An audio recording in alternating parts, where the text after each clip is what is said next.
All got started with my 12-year-old who was 11 at the time, and he heard about a fundraiser that Uncle Brandon did in Atlanta, and God just moved on his heart to help the kids in Africa, and he wanted to sell cookies to his friends at his co-op. So we started selling cookies, and every 2 cookies we were able to feed a child for $1.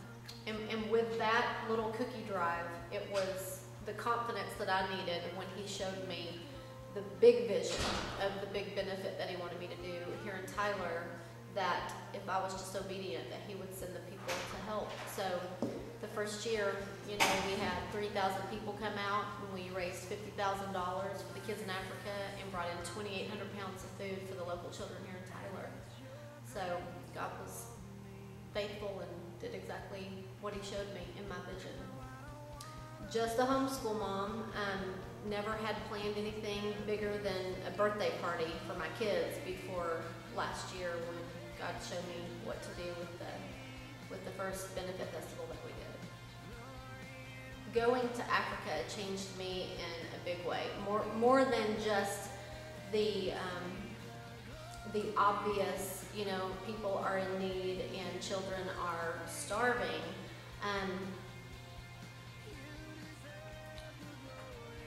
I had just had 2 miscarriages before I went, knowing that God was going to give me another child, and he had already told me it was going to be a girl. But I never thought I could adopt a child because I had already had 2 of my own and didn't want to not love another child the same. And so I thought adoption was for people that couldn't have kids, so it didn't qualify me.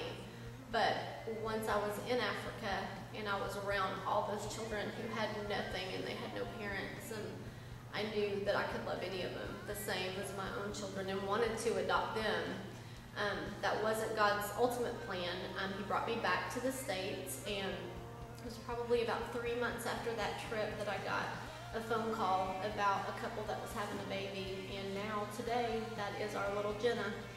And then last year, right in the middle of the event, it was actually the day before the event, I had another miscarriage, and really struggled with that until about 3 months later when God revealed that there was another baby waiting for us to adopt her as well. So in October, we had little Jessa, and so now we have 2 boys and our 2 adopted babies, and God's just been unbelievably faithful. I would encourage anybody to get involved.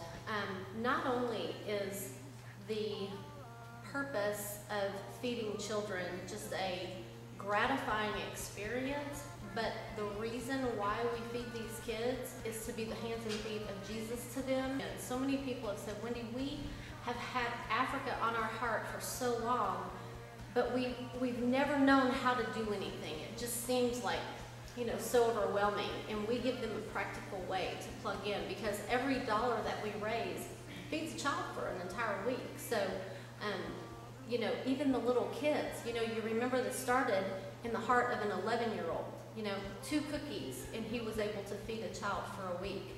So the blessing that is attached to just being obedient and doing what God's already called you to do and stirred in your heart, we're just giving them a practical way of doing that. For the 2013 Benefit Festival, I would say the kind of skills that we need is just somebody with some passion.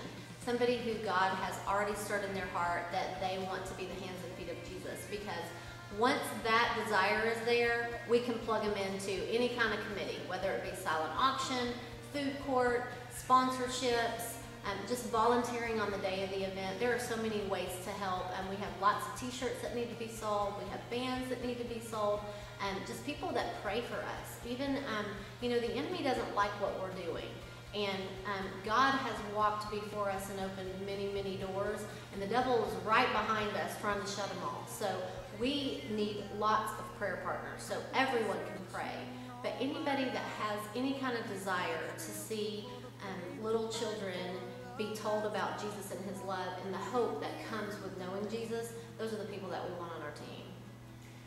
I hope that the ultimate result in all of this is that everyone is looking forward to 2014 and can think of very creative ways to help us to keep this fire burning, even on what I call the off season.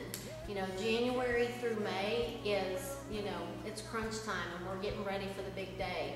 But the kids need to eat all year long. So we would love for people to jump on board with us in their heart, not just for this event, but in their heart, and to pray for us all year long, maybe to sponsor a child, maybe to get their church involved in having No Hungry Children as one of their mission projects. It's interesting to me that a year ago, nobody in Tyler even knew what No Hungry Children was, and now we have, you know, lots of businesses and individuals and ministries jumping on board with us. So we just want to see that grow and grow and grow.